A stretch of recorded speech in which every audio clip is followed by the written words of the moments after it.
So, basically problem ఏంటంటే, mother బేబీని చూసి చాలా హ్యాపీగా ఉండే మొమెంట్ అది. యాహ్! కానీ ఆ టైంలో చుట్టుపక్కన వాళ్ళు it can be friends or family or anyone వచ్చి బేబీ హ్మ్. వెయిట్ గురించి కానీ, బేబీ పుట్టిన తీరు గురించి కానీ, లేదా అది నార్మలా, సి సెక్షనా, డెలివరీ బేస్డ్ కానీ కమెంట్స్ పాస్ చేస్తూ ఆ మదర్ మెంటల్ పీస్‌ని చాలా మంది డిస్టర్బ్ చేస్తారు. If it's I'm true. Not wrong.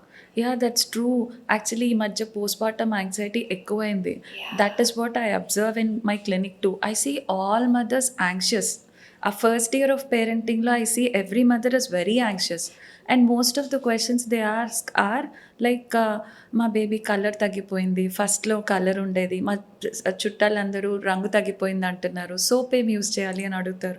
ఇంకోటి మా బేబీ పుట్టినప్పుడు వెయిట్ బావుంది.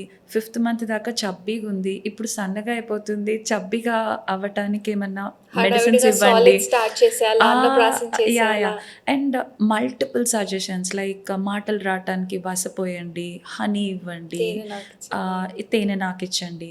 సో, ఈ సజెషన్స్ వల్ల చాలా సార్లు పిల్లలకి హార్మ్ జరగటం అండ్ కొన్ని కొన్ని సార్లు ఐసీయూలో అడ్మిట్ అవ్వటం కూడా జరుగుతది. Oh my so, I see many parents because of unsolicited advices. పక్కింటి ఆంటీ 4 నెలకే బనానా స్టార్ట్ చేయాలనంది. సో, స్టార్ట్ చేశానని కొంతమంది చెప్తారు. They come with diarrhoea. కొంతమంది నీ పాలు సరిపోవట్లేదమ్మా అని పక్క నుంచి చెప్తూ ఉంటారు. సో, మదర్ ఫీల్స్ నా పాలు సరిపోవట్లేదు అని. దే స్టార్ట్ ఆవు పాలు స్టార్ట్ చేయి బేబీ బలంగా ఉంటదంటారు. ఆవు పాలతో అన్నెసెసరీ డయేరియాస్ వస్తాయి. కిడ్నీ మీద లోడ్ పడతది. ఫ్యూచర్ రిస్క్స్ ఉంటాయి.